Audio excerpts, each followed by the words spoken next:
Salut! Salut! Salut mes Saiyajins de l'espace, je suis en compagnie de Damien, mon ami, spécialiste en micronutrition, médecin spécialiste en micronutrition. Aujourd'hui, on va te parler de la liste idéale du sportif. On va faire les courses. On va faire les courses, voilà, en vidéo alors maintenant. Alors on va commencer par les aliments qu'on te conseille de consommer en premier, à commencer par les substances liquides, voilà, pour ne pas entraver la digestion. On a beaucoup parlé de ça dans une vidéo précédente, ne pas boire de l'eau à la fin du repas, en tout cas beaucoup d'eau, sinon tu risques de... plutôt boire en dehors des repas. Ouais. Exactement. Donc du coup... Donc on va te parler des aliments au début non solides, après on va te parler des fruits parce qu'on te conseille de consommer des fruits en début de repas ou loin des repas, et puis après on va te parler des sources de protéines, voilà, les macronutriments comme d'habitude. Alors let's go! Allez, on commence par les aliments liquides. Ouais, déjà un truc aussi c'est de ne pas faire les courses le ventre vide parce que c'est fourbe, c'est là qu'on craque. Bon, après on peut craquer un peu mais c'est vrai que le mental il est un peu plus faible quand on a faim. Donc voilà, toujours aller... faire les courses le ventre plein. Donc bon, l'eau, on peut boire l'eau du robinet ou boire l'eau de bouteille. Bon là, il y a tu l'as précisé que pour l'eau du robinet, il faut laisser pour le chlore. Voilà, il faut laisser l'eau un peu s'aérer parce que le chlore va perturber un peu l'assimilation. On a fait une vidéo sur l'assimilation optimale et la flore. Donc voilà. Lui laisser une demi-heure. C'est ça, au moins, une carafe. Dans une carafe pour que le chlore s'aère. Après, il y a le débat eau en bouteille, eau du robinet, on ne va pas rentrer dedans.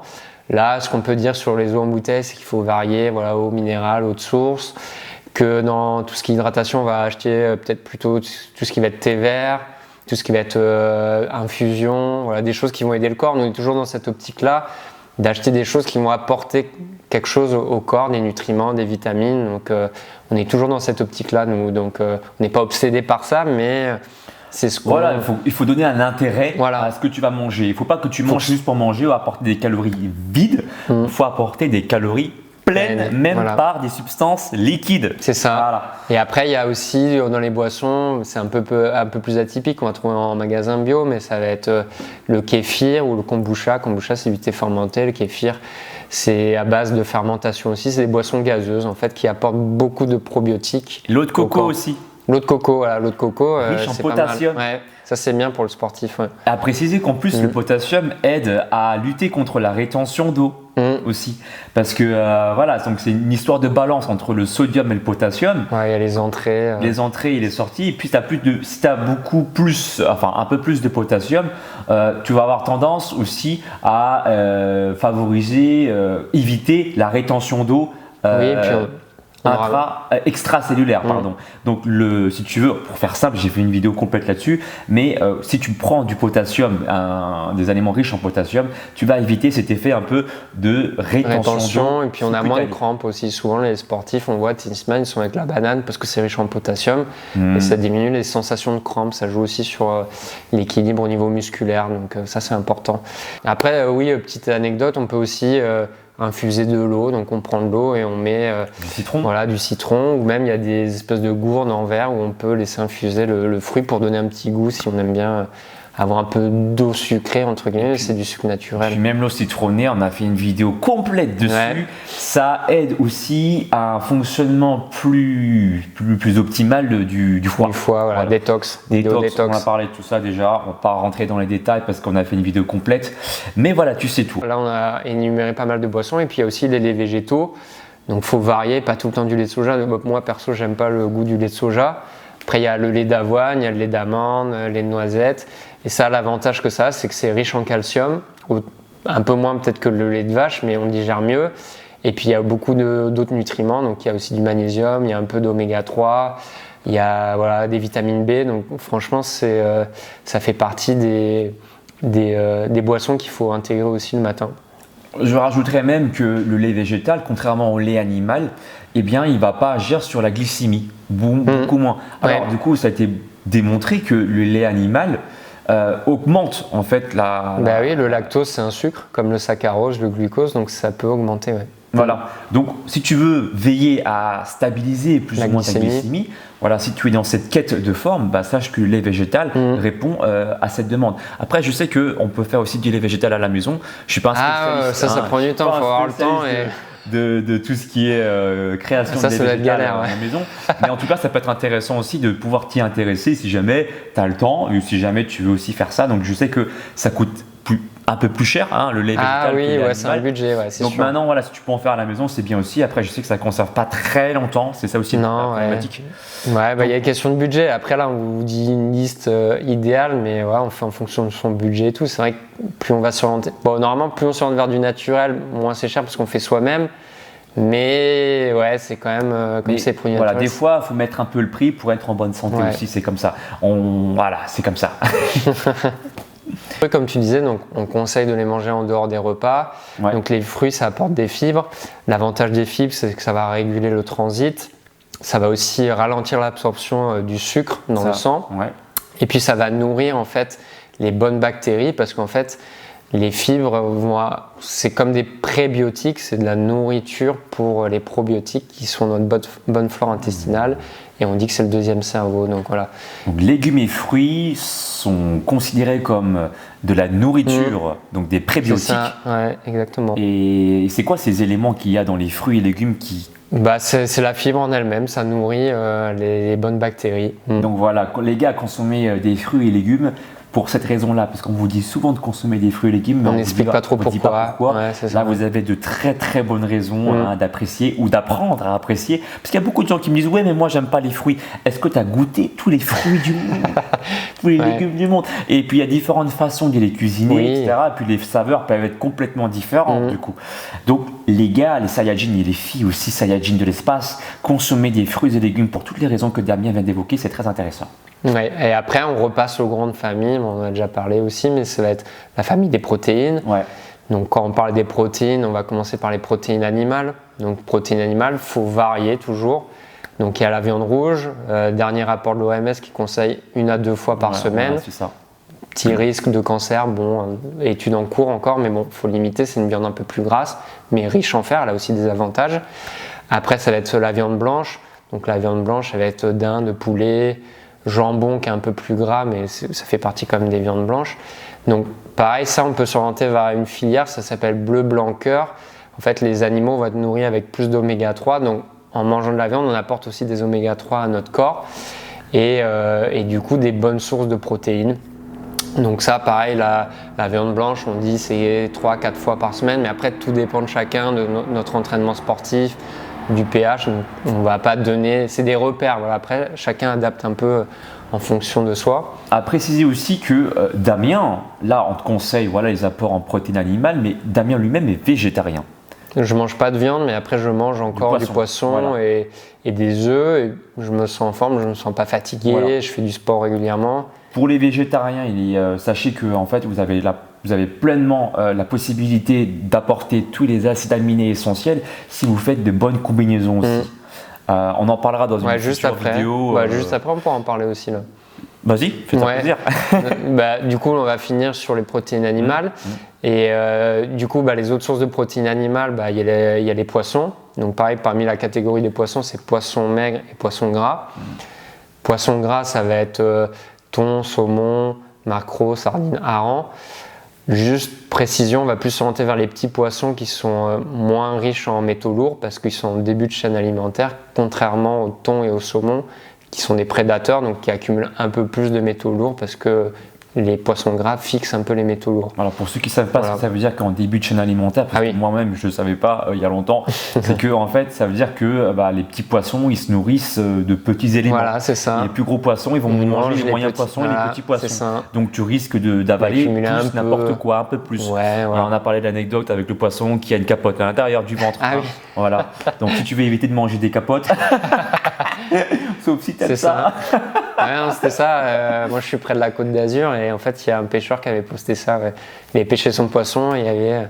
T'as moins de chances de manger des capotes si tu manges des maquereaux. Des petits poissons, bref. Et du coup après il y a les poissons maigres, c'est colin, dorade, cabillaud. Et ça souvent le poisson on dit c'est 2-3 fois par semaine. Voilà. Après, parmi les autres protéines animales, un peu de crustacés et de fruits de mer. Bon, moi, je suis pas fan, mais voilà, protéines, genre crevettes, franchement, il y a un bon rapport protéines. Il n'y a pas beaucoup de graisse et c'est riche en iode, c'est une bonne source. Donc, il faudrait en manger un peu plus. Et après, toujours dans les protéines animales, pour finir, il y a les produits laitiers. Donc ça va être fromage et yaourt. Petite préférence pour tout ce qui est d'origine brebis ou chèvre, qui ont moins de lactose, donc plus facile à digérer. Donc, voilà. Et puis aussi, on dit que plus, entre guillemets, la bête est petite, et moins tu bouffes d'hormones. Enfin, oui, après il y a tout ce qui est traitement, hormones, antibiotiques et tout qu'on peut retrouver. Plus la bête est petite, mieux c'est. En gros, ça reste la même logique que pour le poisson. C'est ça. Voilà, question d'hormones, question santé. Donc c'est mieux de consommer des petites bêtes que des grosses bêtes là-dessus. Et voilà, ça c'était catégorie protéines animales. Et là, on revient sur protéines végétales, ce que tu disais juste avant. Donc protéines végétales, on peut apporter tous les acides aminés. Donc souvent, c'est un mélange, on fait céréales complètes et légumes secs. Donc c'est pas des choses qu'on mange souvent, les légumes secs. Mais voilà, en fait, il faut faire comme dans plein de pays font. Par exemple, on prend l'exemple de l'Inde, ils vont mélanger riz et lentilles. À Cuba, ils vont faire riz et haricots rouges ou maïs, haricots rouges. En Afrique du Nord, ils vont faire semoule avec pois chiches. Voilà. Et en fait, on apporte tous les acides aminés essentiels dont le corps a besoin. Mais c'est vrai qu'il n'y aura pas de vitamine B12. Donc la vitamine B12, on la trouve que dans les protéines d'origine animale. Alors du coup, une supplémentation en vitamine B12 s'avérera indispensable, je ne dirais pas peut-être ce mot-là, mais intéressante. Voilà, intéressante. Pour ceux qui sont vraiment véganes, qui ne mangent pas de produits d'origine animale. Parce que si tu es végétarien, tu en trouves moi, je suis pas carencé. Moi je mange des œufs, fromage et poissons, il y a de la vitamine B12, donc j'ai pas de carence en fait. Donc voilà, donc ça c'est la famille des protéines végétales, mais il y a aussi les fruits à coque, les graines et les algues comme la spiruline qui est une bonne protéine végétale. En plus de ça, elle est antioxydante, elle est riche en fer, elle est riche en bêta-carotène, elle détoxifie, elle libère, elle va dégrader tout ce qui va être métaux lourds, on va évacuer les métaux lourds. Donc spiruline, c'est l'algue du sportif. D'ailleurs, en parlant de la spiruline, il y a d'autres aussi super aliments en plus. Oui, voilà, ça c'est pendant qu'on fait les courses, on peut. Que je conseille aussi d'ailleurs dans mon programme alimentaire, c'est l'apport en graines de chia. Par exemple. Alors, il y a des gens qui disent graines de chia, d'autres qui disent graines de chia. Alors, je sais pas c'est quoi la chia, c'est plus classe, non je sais pas. Moi, je dis graines de chia perso. Après, on peut dire graines de chia aussi. Bref, c'est pas le sujet, mais ça apporte des oméga 3 en plus et c'est une source de protéines. Il y a des fibres, c'est une source de protéines. Il y a du magnésium, il y a du calcium, il y a pas mal de choses aussi dans les graines de chia. Il y a donc la spiruline dans les super aliments. Il y a tout ce qui va être baie de goji aussi. Baie de goji, c'est top aussi le matin. On peut rajouter avec une poignée de fruits à coque. Voilà, c'est ça. Il y a les épices, le curcuma, le gingembre. Tous les épices d'ailleurs. C'est ça. Noix de muscade, paprika, cannelle. Cannelle, ça protège aussi du diabète. Voilà, il y a les herbes aromatiques, il ne faut pas hésiter à rajouter plein d'herbes, le persil, le coriandre. Non seulement ça donne du goût, et en plus tu te fais un kiff, donc un kiff pour ton palais et un kiff pour ta santé. Mais en plus c'est riche en nutriments, genre le persil c'est riche en vitamine C, la coriandre il y a du magnésium, donc c'est des choses auxquelles on ne pense pas, mais en fait si on fait des petits apports par-ci par-là, on optimise tout l'apport en nutriments. En fait, le but c'est de penser à rajouter des petits trucs par-ci par-là. Et du coup, on a une alimentation globale, complète, riche en nutriments. Voilà, là on a vu la famille des protéines. Ensuite, on va toujours faire comme on fait d'habitude, c'est la famille des macronutriments. Donc les glucides, on en a déjà un peu parlé, donc on ne va pas tout refaire le détail, mais les glucides complexes, donc c'est les céréales complètes. Voilà. Donc quand on dit céréales complètes, on peut prendre aussi semi-complet. Donc il y a le blé, il y a le riz, il y a le quinoa, le sarrasin, millet, épeautre. Voilà, il y a une famille, de nombreuses céréales qu'on peut intégrer. Et c'est vrai qu'on va essayer de diminuer les apports en gluten. Voilà. Pas que ça colle. Voilà, le gluten, c'est un complexe de protéines qui a été rajouté entre guillemets par l'industrie agroalimentaire. Il ne faut pas être parano, on n'est pas allergique, mais on peut être un peu intolérant parce qu'il y en a un peu partout. Donc ça, cet effet colle, comme tu disais. C'est ça. Tu peux nous expliquer brièvement donc le complexe de protéines va faire un effet un peu de colle sur les cellules intestinales. Donc on va moins bien absorber, ça va créer une inflammation sur le long terme. Et donc du coup, on va essayer d'éliminer, on va essayer de diminuer les apports donc en blé, orge, seigle et avoine. On ne va pas les éliminer, vous inquiétez pas, mais on va diminuer. Et sinon, on va s'orienter vers des choses complètes. Plus ça va être complet, moins il y aura de gluten déjà parce que c'est pas transformé. Alors que le gluten, ça va être incorporé dans tout ce qui va être produit un peu transformé. Par exemple, des pâtes blanches, il y a plus de gluten que dans des pâtes complètes, ça c'est sûr. Dans la famille des glucides complexes aussi, il y a les légumes secs. Donc ça, on n'en mange pas beaucoup, c'est vrai, mais il y a haricots rouges, haricots blancs, haricots noirs, lentilles corail, pois chiches. Toutes ces familles-là sont très riches en protéines, riches en fibres. Et ça fait partie des glucides complexes, donc ça c'est important. Il va y avoir aussi tout ce qui est farine. Quand on fait tes recettes, tu avais fait des recettes de pancakes, de crêpes. Les pancakes diététiques. De la laitière, non? De la laitière, exactement. Donc voilà, donc ça on peut utiliser des farines complètes, des choses comme ça pour faire augmenter l'apport en protéines. Et puis ce qui est bien, c'est que quand tu fais ces pancakes diététiques, non seulement tu apportes des glucides, mais en plus comme j'utilise des œufs aussi pour faire ces pancakes, ça t'apporte aussi des apports en protéines. Voilà, donc ça c'est la famille des glucides. Après, avec glucides rapides, on va faire très, très rapidement pareil parce qu'on est dans la liste des courses. Donc, il y a les fruits et après, il y a les sources de sucre rapide. Ça va être le miel, le sucre de coco. Tout en limitant, on peut se faire plaisir. Mais c'est vrai sirop d'agave. Sirop d'érable, sirop d'érable de temps en temps. Bon, c'est un peu sucré, mais on peut se faire plaisir aussi le matin. Donc voilà, ça, c'est des choses qu'on peut intégrer en sucre rapide. Dernière grande catégorie, c'est les lipides. Donc les graisses. Donc on va plutôt s'orienter vers des graisses polyinsaturées, donc monoinsaturées aussi. Voilà, et monoinsaturées. Donc oméga 3 et oméga 6. Poignée d'amandes. Donc voilà, ça va être les amandes, la poignée. Ça va être les fruits, les graines, pardon. Et ça va être les huiles d'assaisonnement. Donc on conseille souvent une cuillère à café ou 2 par jour d'huile de colza, l'huile de lin, l'huile de noix, l'huile de cameline. Voilà, c'est des huiles d'assaisonnement qu'on ne va pas pouvoir cuire, mais qu'on rajoute. C'est ça que je cherchais. Voilà. L'huile de cameline tous les matins, là, c'était une cuillère à café, comme ça. Et l'autre huile qu'on peut utiliser pour la cuisson, ça va être l'huile d'olive monoinsaturée. Donc celle-là, on peut l'utiliser pour la cuisson et puis ça fait partie du régime méditerranéen, donc elle a aussi des qualités nutritives différentes des oméga 3, mais voilà, ça fait partie du placard idéal du sportif. Alors après, si tu dis comment tu vas consommer ces huiles, pars de l'idée que tu peux aussi faire une vinaigrette maison. C'est ça. Voilà, tu mets des vinaigres balsamiques, tu consommes par exemple une cuillère à soupe d'huile de colza et une autre cuillère à soupe d'huile d'olive pour apporter les différents types. On peut mélanger. Voilà, différents types d'huiles pour apporter toutes les sources de polyinsaturées, monoinsaturées, végétales. Et puis tu fous ça dans ta vinaigrette. Et pour tous ceux qui vont, qui mangent des salades et qui désirent perdre de la graisse, sachez que prendre de la vinaigrette maison comme ça par exemple, c'est excellent pour perdre du gras, puisque vous savez que l'huile de colza active aussi, en tout cas booste la lipolyse, les oméga 3, c'est ça. Gras. Donc finalement, c'est consommer du gras pour perdre du gras. À côté de ça, il faudra aussi veiller à une bonne alimentation, à une bonne hygiène de vie pour que cette lipolyse puisse s'activer correctement. Parce que si tu es trop stressé, par exemple, pareil, ça bloque ce phénomène de lipolyse. Le cortisol fait élever la glycémie. La glycémie, on sait, du coup, il y a une sécrétion trop importante d'insuline. Voilà, ça bloque les processus. Donc, c'est un ensemble de choses qu'il faut mettre en place pour réussir à devenir une vraie machine à brûler du gras. Donc, autre chose qu'on va rajouter dans la source des bonnes graisses, c'est les poissons gras. On en a parlé dans les protéines, mais voilà, les poissons gras, 2 à 3 fois par semaine. Donc ça, c'est à intégrer aussi dans la liste des courses. Voilà, 2 à 3 fois dans la semaine. Après, ce que moi je conseille aussi, ce qui peut être intéressant, c'est les apports aussi en oméga 3 en forme de gélules. En tout cas, on peut prendre en complément. Ça, c'est un complément. Si jamais tu ne consommes pas de poisson gras, ça peut être intéressant. Si on n'aime pas déjà, il y a des gens qui n'aiment pas le goût. C'est ça. Donc ça peut être intéressant.